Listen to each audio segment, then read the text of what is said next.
What is going on, guys? Welcome back to the channel, and in today's guide we're going to be doing something a little different than the usual hero guides or map guides that you guys are probably used to. I've had a lot of comments lately asking me to give a few tips for playing as Starfighters in Galactic Assault, as well as obviously in Starfighter Assault as well. However, I've never really played all that much Starfighter Assault, so until I start practicing a bit more I'll probably hold off on the guides for that, since to be honest I'm probably the one who's more in need of the tips than most of you guys are. As for Galactic Assault though, I do play as Starfighters fairly often, so today we're going to be looking at some of the most effective ways to play as a Starfighter in Galactic Assault. Now this guide is mainly for those of you who are already fairly comfortable with flying in the first place, so if you're looking for tips on how to actually be a better pilot in general, then make sure to comment down below and let me know.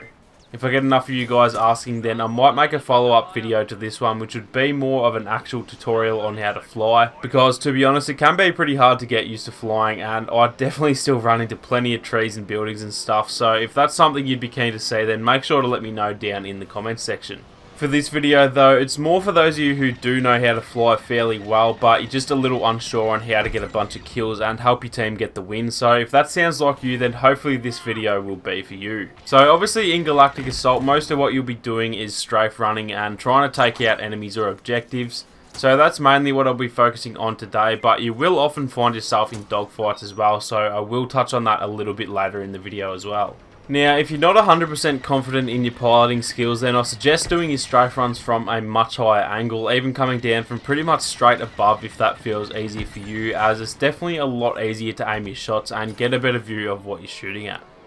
Keep in mind though that you will need to pull up a lot earlier than usual if you come from straight above compared to coming in at a lower angle.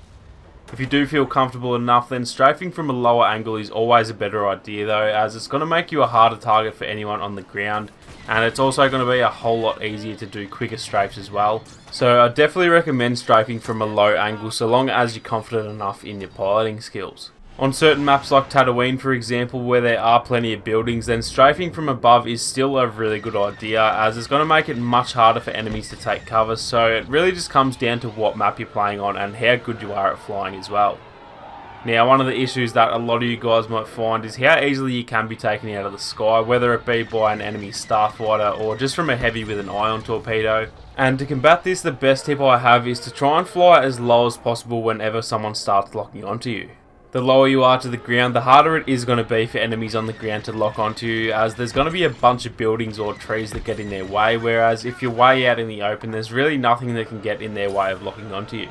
As you can see in this clip here, as soon as I started getting locked onto, I tried to get a little closer to the ground and use my speed boost ability to get out of the line of sight as fast as possible, and almost instantly the lock on disappeared, since there would have likely been a building or two in between me and the enemy.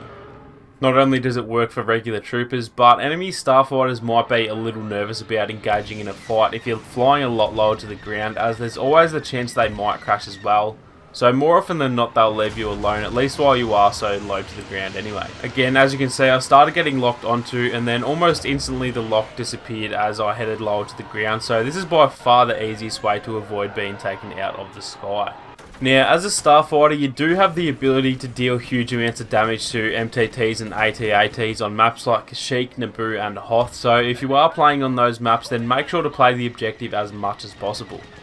Not only is it going to help you get the win, but you can earn upwards of 20,000 battle points in the first phase of those maps if you deal a bunch of damage to the MTTs and AT-ATs, which obviously means you're going to be able to play as a hero a lot more often as well. Strafe running the objectives is probably the easiest thing you can do as a starfighter, as the targets aren't going to be moving while you're firing at them, so really you just need to fly in a straight line and keep firing your blasters, and you're going to rack up heaps of battle points in pretty much the easiest possible way.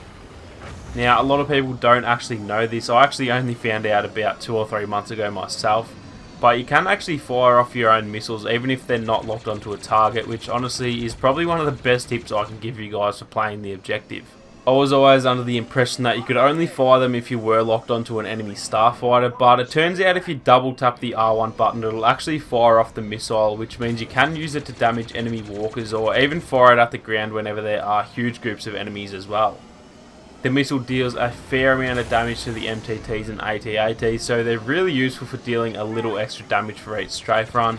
and they can also take out groups of enemies on the ground too, so I definitely recommend using them whenever you need to deal a little bit extra damage. Now, as I mentioned at the start of the video as well, other than the strafe runs, you are going to get involved in your fair share of dogfights as well, and this is another really important aspect of the game when you're playing as a Starfighter. Like I mentioned earlier, I am pretty terrible at Starfighter Assault, so I don't really have any solid tips for dogfighting, but I do have a few tips that I've found to work for someone who's not all that great at fighting other Starfighters. Trying to get behind your enemies and line them up properly is always a good idea, as they're not going to be able to fight back very easily, and most of the time you're going to be able to take them out fairly quickly, so you can often get the kill before they even have time to change direction. Taking them out just after they spawned is also a really good idea. Usually when an enemy spawns, they're going to be flying in a straight line, which makes it a lot easier for you to take them out, and even if they do start firing on you as well, they're already going to be fairly damaged, so you should be able to win that kind of fight most of the time.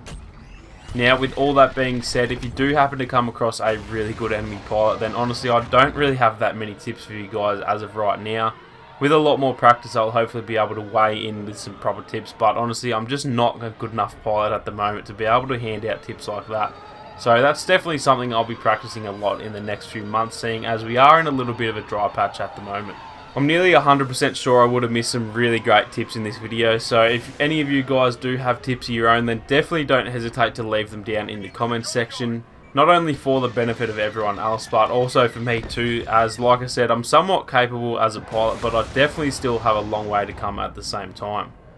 So anyway, that's going to be it for our Starfighter guide for Galactic Assault, guys. Hopefully some of these tips helped you out, and if they did, then make sure to leave a like down below to help support the channel. If you are new to the channel, then feel free to subscribe and make sure to turn on your notifications so you don't miss out on any Battlefront 2 guides or live streams. Thank you guys so much for watching, and I'll catch you all in the next one.